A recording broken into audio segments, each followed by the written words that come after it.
بسم الله.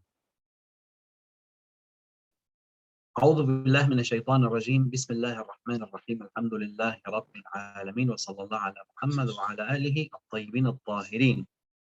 Assalamu alaikum, queridos hermanos, y continuamos con el tafsir o la exégesis de la sura Al-Alaq, el coágulo, y continuamos por la ley número 15, que es donde hemos dejado la última clase, que dice: Kalla la illam yantahi lanasfa'an bin nasiya, nasiyatin kadibatin khati'a. Aquí estamos frente a uno de los grandes milagros del Sagrado Corán, de los grandes milagros científicos del Sagrado Corán, porque nombra a este Nasi. ¿Qué es el Nasi? Muy bien, dice, si no deja de hacerlo, le agarraremos por su nasia, la frente de la cabeza. Entonces, de su nasia mentirosa y transgresora, dice. La ley número 15 y 16. Nasiatin kadiba, su nasia mentirosa, khatia, y transgresor. Muy bien. ¿Por qué decimos que estamos ante un milagro del Sagrado Corán? Bueno, porque el Corán describe esta parte de la cabeza, el copete, ¿sí? Esta parte, ¿sí? El flequillo, como dice ahí, esta parte de adelante de la cabeza, digamos, arriba de lo que es la frente, donde están los pelos del flequillo o del copete. Como se dice, lo describe como un lugar de la cabeza que es mentiroso y transgresor, o mentirosa y transgresora. Ahora, la pregunta es ¿por qué el Sagrado Corán menciona esta parte de la cabeza como transgresora? Si miramos por dentro un cráneo, en la parte frontal de la cabeza, vamos a encontrar que la zona prefrontal del cerebro, es decir, justamente esta parte que está arriba de los ojos, vamos a decir, la frente y en la parte, digamos, superior,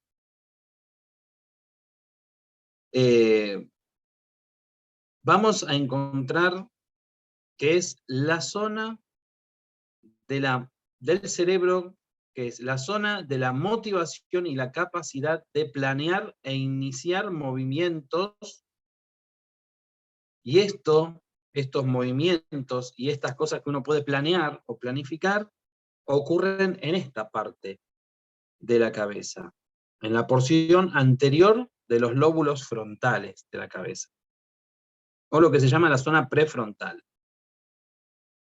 En los libros de ciencia también dice que por su asociación en la motivación se cree que esta zona prefrontal es también el centro funcional de la agresión, ¿sí?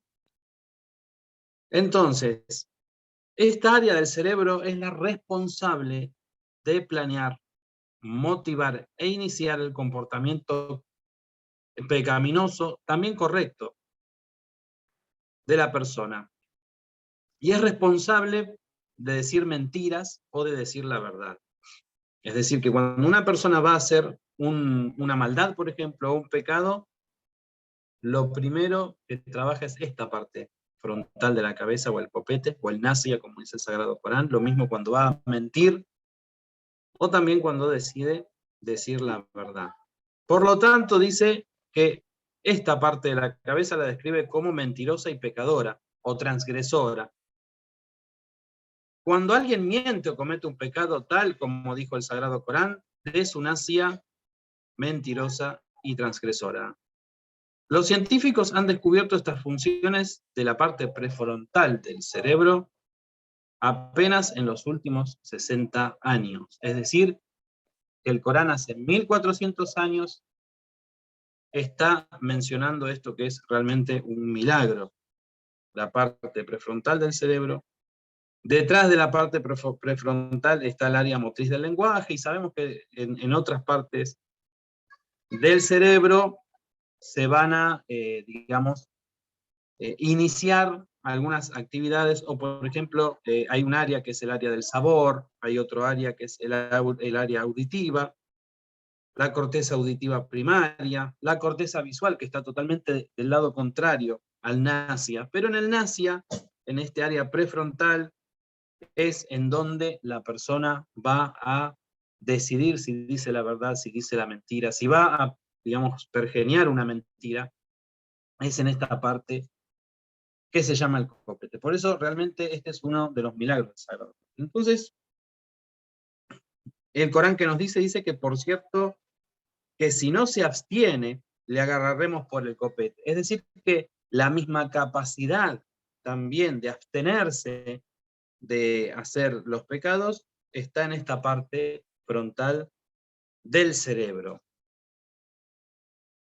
Continúa y dice que llame entonces a sus consejeros, فَلْيَدْعُ نَادِيَ, llamaremos a los guardianes infernales, pues no los escuches, sino prostérnate y conságrate a tu Dios.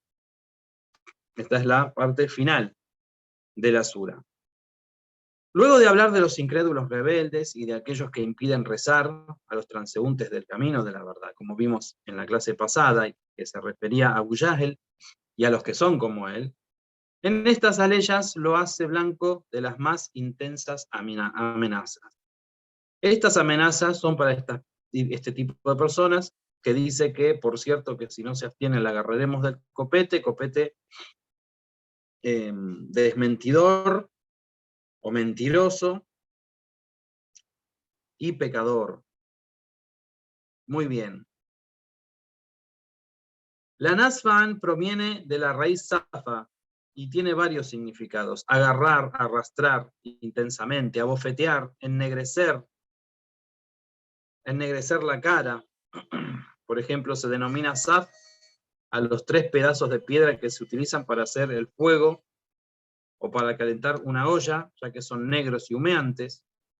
Y finalmente, señalar y humillar. La definición más adecuada es la primera, es decir, agarrar, arrastrar intensamente, o abofetear también. De todos modos, ¿acaso este suceso se realiza en el Yaumul Qiyam, en el día del juicio? ¿O en este mundo o en los dos? Muy bien, cuando fue descendida la sura Ar-Rahman, el profeta le dijo a sus compañeros: ¿quién de vosotros acepta recitar esta sura para los jefes de Quraysh? Los presentes, por unos instantes, se silenciaron, ya que temían una fuerte reacción de ellos. Abdullah ibn Mas'ud se levantó y dijo: oh enviado de Dios, yo mismo lo haré. Ibn Mas'ud, que era físicamente pequeño, se lo veía débil, se levantó y se dirigió hacia los jefes del Quraysh, los vio reunidos alrededor del Kaaba, y ahí comenzó a recitar la sura Ar-Rahman. Abu Jahl se levantó y lo abofeteó tan fuertemente hasta romper su oído y comenzar a correr la sangre por él. Ibn Mas'ud, mientras que lloraba, regresó a ver al profeta. Apenas el profeta lo vio, se entristeció, agachó su cabeza y se sumergió en una profunda congoja. De pronto descendió Jibrail, alayhi salam, el ángel Gabriel, el ángel de la revelación, y entonces el profeta mostró una sonrisa, mostró que estaba contento. El profeta le preguntó: oh Gabriel, ¿por qué te ríes mientras que Ibn Mas'ud está llorando? Entonces Gabriel le dijo: ya sabrás el motivo, pronto sabrás el motivo. Pasó un tiempo y cuando los musulmanes obtuvieron la victoria en la batalla de Badr, Ibn Mas'ud, paseando entre los inicuos muertos, divisó a Abu Jahl mientras estaba en sus últimos respiros. Ibn Mas'ud subió a su pecho. Abu Jahl, al verlo, le dijo: oh insignificante pastor, subiste a un gran lugar. Ibn Mas'ud le respondió: el Islam es superior y nada, dice, es superior a él. Abu Jahl entonces dijo: dile a tu amigo Muhammad, nadie ante mí en la vida fue más odiado que él, incluso en este momento de mi muerte. Cuando estas frases llegaron a los oídos del profeta, alayhi salatu wassalam, dijo: el faraón de mi época fue peor que el faraón de la época de Moisés, ya que él, en los últimos momentos de vida, dijo: ahora creo en el Dios de Moisés, pero este aumentó su rebeldía. Es decir, Abu Jahl, ¿no? Luego Abu Jahl dijo a Ibn Mas'ud: cortame la cabeza con esa espada que es más filosa. Y en el momento en que Ibn Mas'ud separó su cabeza, no pudo levantarla del suelo y llevarla al profeta.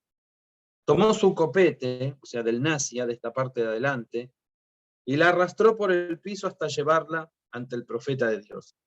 Y así se cumplió el contenido de esta ley en este mismo dunya, digamos, en el mundo.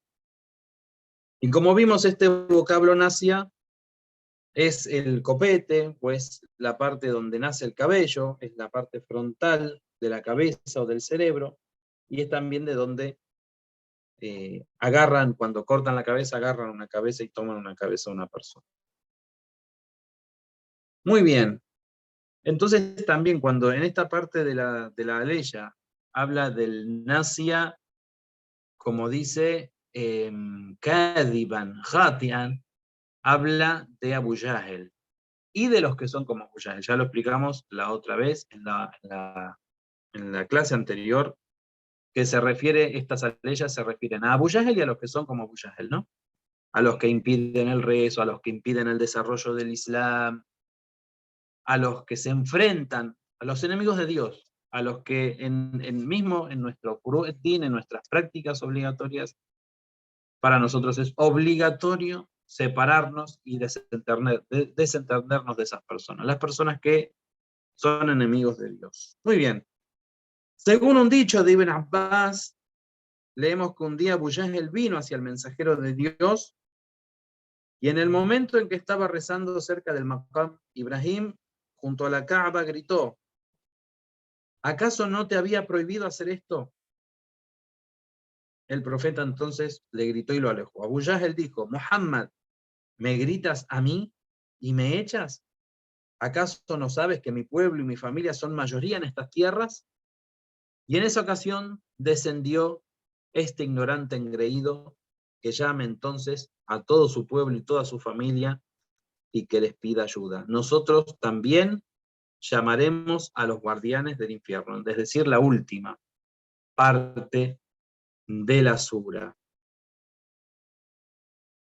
Para que quede claro que este ignorante desatento no puede hacer nada y que en las manos de los guardianes infernales él va a quedar, digamos, como un estiércol, como algo que no tiene sentido, que se puede destruir fácilmente, que es como basura, digamos, como una bolsa de basura.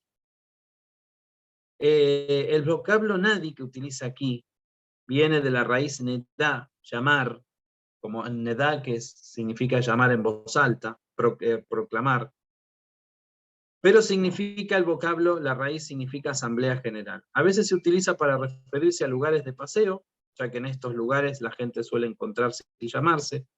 Algunos dicen que el vocablo proviene de la raíz nedá, con el sentido de otorgar, ya que en ese lugar suelen atenderse y convidarse unos con otros. Por ejemplo, dar un nadwa,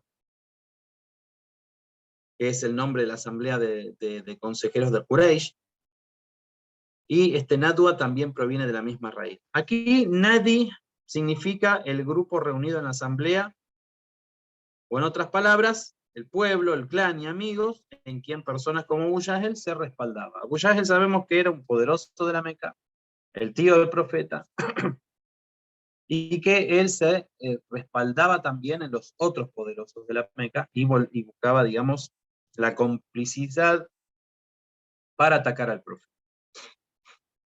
Que en otros momentos también vimos cómo lo hacía, tanto Abu Jahl como su esposa, se mofaban del profeta en público, mentían sobre el profeta en público, lo desmentían como profeta de Dios.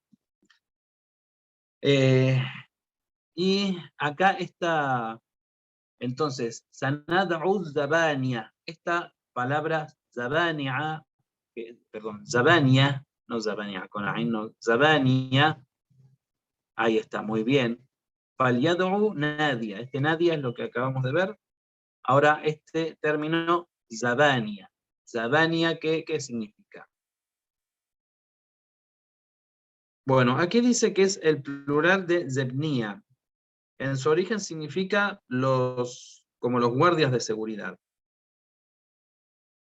De la raíz zabn, que dice que significa repeler, dañar o alejar.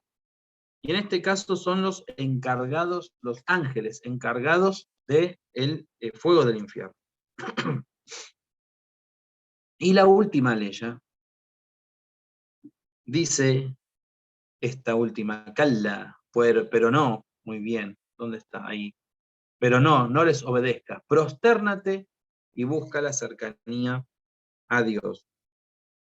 Los Abu Jahl en general, para poder obstaculizar la prosternación, como hemos visto, hacían todo lo posible para, digamos, prohibir la prosternación, el rezo, el sometimiento a Dios. ¿Por qué digo los Abu Jahl? Porque los Abu Jahl de aquella época y los de esta época. Cualquiera que se interponga en la prosternación, es decir, en el sometimiento a Allah subhanahu wa ta'ala, es como Abu Jahl. Y esas personas sabemos que lo pueden hacer de distintas formas, o prohibiéndole a los musulmanes, como pasa en algunos países europeos que prohíben a la mujer usar el hijab, o practicar el Islam, o que, por ejemplo, hacen propaganda en contra del Islam para que la gente no se acerque al Islam, para que teman al Islam. O prohíben que los musulmanes puedan practicar su religión libremente. Entonces, estos son los Abu Jahl de nuestra época, y también los hubo en otras épocas, por ejemplo, en la época de Ataturk, o en la época, por ejemplo, del Shah, antes de la revolución islámica del Imam Khomeini, rahmatullah alayh, donde las personas no podían practicar bien su religión porque prohibían el yador, prohibían el hijab, prohibían la barba, prohibían el establecimiento salat. Todas estas personas son como los Abu Jahl. Entonces, en esta ley ya dice que no hay que prestar atención y hay que obedecer a Dios, y entonces da una orden. Wasjud, yani prostérnate. Esto es muy importante, que debemos hacer prevalecer nuestra religión ante aquellos que quieren prohibir nuestra religión. Debemos hacer prevalecer el salat ante aquellos que quieren prohibir el salat. Debemos hacer prevalecer el hijab sobre esos que quieren hacer prevalecer el hijab. Tenemos que ser fuertes, porque es una orden de Allah subhanahu wa ta'ala.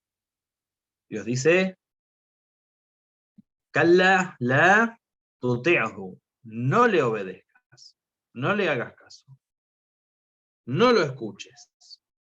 Encomiéndate a Dios, prostérnate ante Él y conságrate a Dios, acércate a Dios.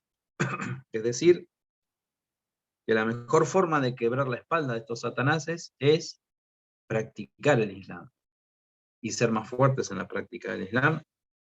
Y como dijo el profeta Muhammad, alayhi salatu wassalamu ala alihi, dice, el estado más cercano del siervo con su Señor es cuando está en la prosternación. Entonces, esta es una de las aleyas de prosternación que hay, ¿sí? Cuando la escuchamos en árabe debemos prosternarnos. La otra vez la hemos leído en la clase, había que prosternarse, pueden prosternarse, pueden dejarlo para después, también no hay problema. Y según los dichos de Ahlul Bayt, alayhimus salam, son 4 las aleyas cuya recitación se debe acompañar de un suyud obligatorio. La aleya número 15 de la sura 32, la aleya 37 de la sura 41, la aleya 62 de la sura 53 y la aleya 19 de la aleya 90, de la sura 96, que es la que estamos leyendo justamente ahora. Y después hay algunas otras donde la prosternación es preferible, pero estas son obligatorias. Por último, ¿qué relación hay entre la rebeldía y la sensación de autosuficiencia? La mayoría de las corrupciones del mundo provienen de las clases adineradas y de los arrogantes, y también de las naciones arrogantes y poderosas económicamente, o que oprimen al ser humano enriqueciéndose a costas del ser humano. Estas siempre estaban a la vanguardia de la lucha contra los profetas, contra todos los profetas. Esta clase, digamos, social, siempre se enfrentaban a los profetas, como Qarún en la época de Moisés, por ejemplo, como los fariseos que cobraban, como se dice, intereses y se enriquecían contra Jesús también. Y bueno, los nobles de Quraysh también lo hicieron con el profeta sallallahu alaihi wasallam. Muy bien. Entonces el Corán hace una observación y este tipo de personas los denomina como malá, otras veces como mutrafín y otras veces como mustakbirín. O sea, lo primero, el primer término señala el carácter aristocrático, pero que por dentro están vacíos. El segundo término señala su carácter de envanecimiento por tanta riqueza y que no pueden entender el dolor de otros, no tienen empatía por los demás. Y el tercero señala su egoísmo y el orgullo, que los aleja de Dios y los aleja también de las criaturas. Entonces, esto no quiere decir que la persona no pueda buscar obtener riquezas, sino que esas riquezas, como todo lo que vamos a hacer, la otra vez hablábamos de estar siempre en la presencia de Dios y de siempre, digamos, tener en cuenta la presencia de Dios y que Dios todo lo ve, como la misma sura también nos enseña, بِأَنَّ اللَّهَ يَرَى. Entonces, la persona cuando va detrás de las riquezas, deben ser riquezas lícitas y las debe buscar para obtener el poder para el Islam. O sea, el musulmán debe buscar el poder, debe buscar, digamos, el poder político, económico, pero en beneficio del Islam y para hacer grande el Islam, no para una cuestión de satisfacer los deseos del ego. Entonces, el musulmán no debe mantenerse pobre, no debe mantenerse humillado, sino que al contrario, el musulmán debe crecer en todos los ámbitos, pero siempre como una ofrenda a Dios Todopoderoso, para beneficio del Islam y de los musulmanes. Muy bien. Ahora, la raíz de todos estos caracteres, como hemos dicho, este carácter de envanecimiento, de egoísmo, de orgullo, de vacío por dentro y de apariencia, de mostrar que se pertenece a la aristocracia y todo esto, tiene una raíz. Y esta raíz es la sensación de autosuficiencia que tiene el ser humano. Entonces, hemos hablado ya de que el hombre, cuando tiene parte del mundo, se olvida de Dios y cree que Él todo lo puede y cree que es dueño de su mundo o de su pequeño mundo. Y esto, en realidad, se lo denomina en el Islam como un acto de rebeldía. La persona que se cree autosuficiente es una persona rebelde, porque nosotros no somos autosuficientes, nosotros dependemos de Allah, de la misericordia divina.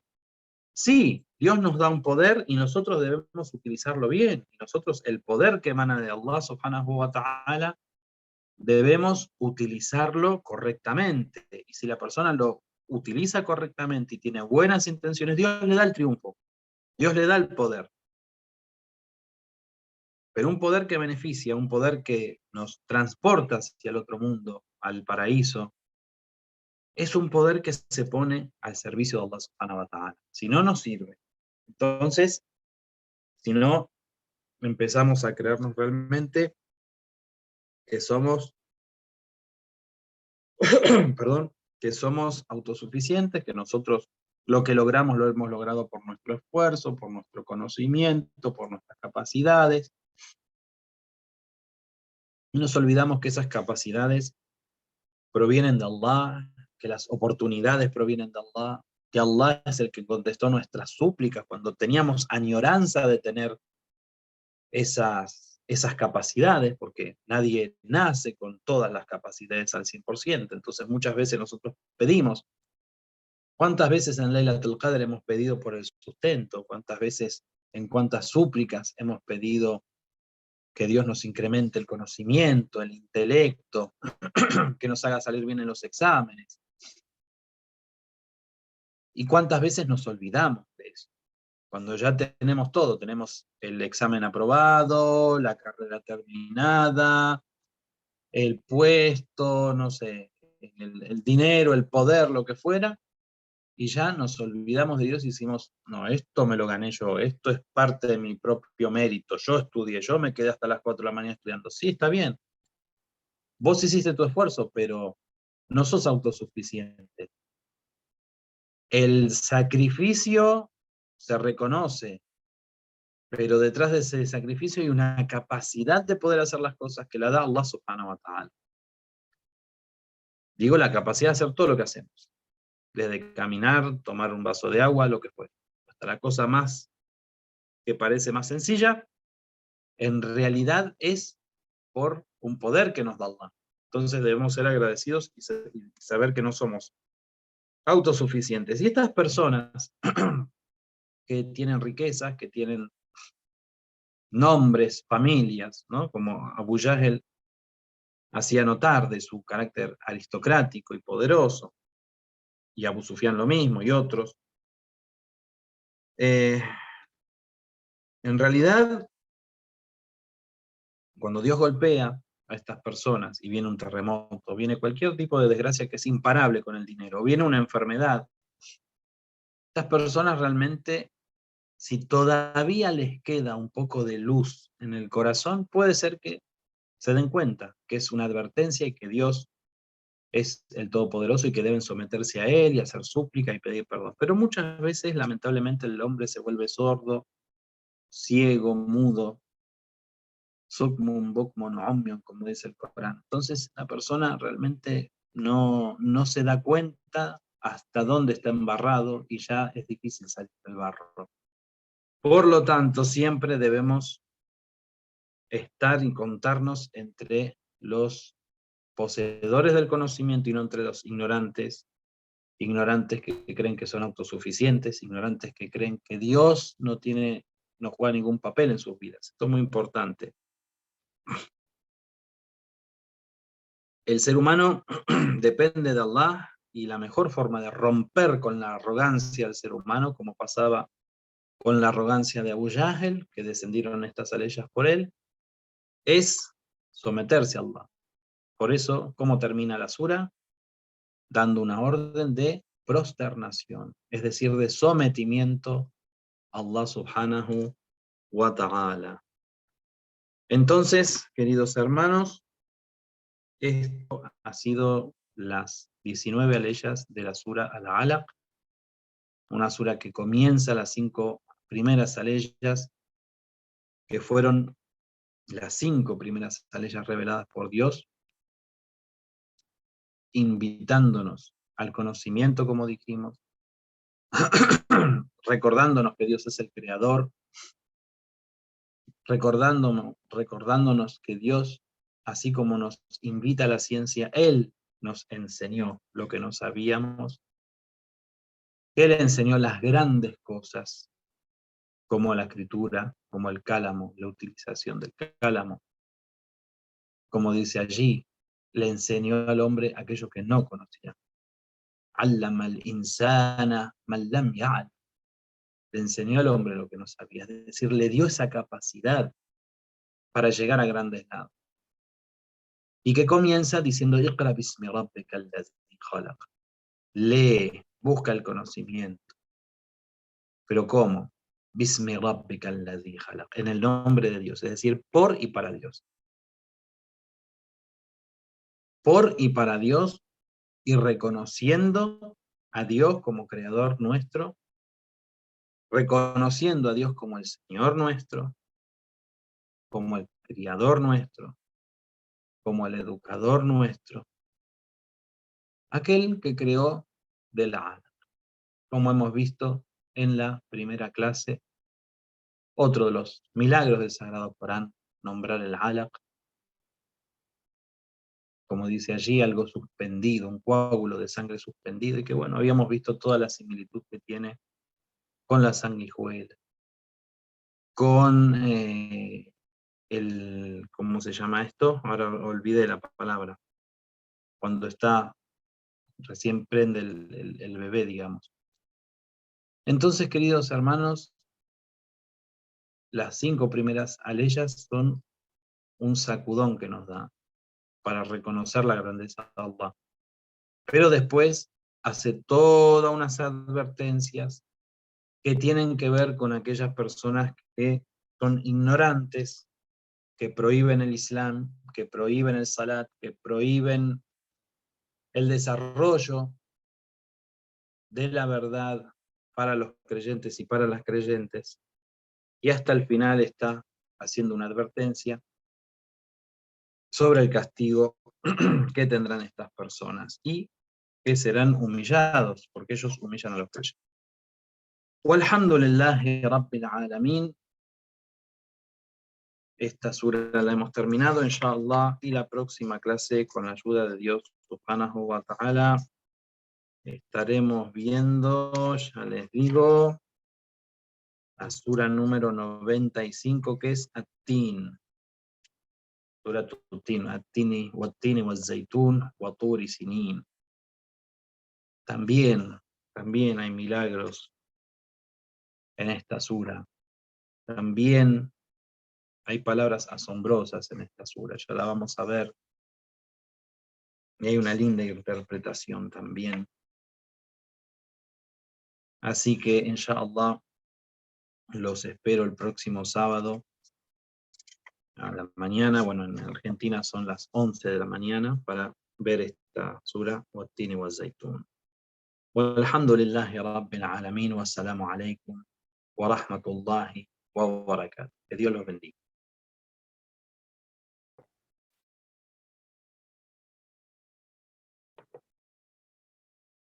Bueno, muchas gracias, Sheikh. Assalamu alaikum wa rahmatullahi.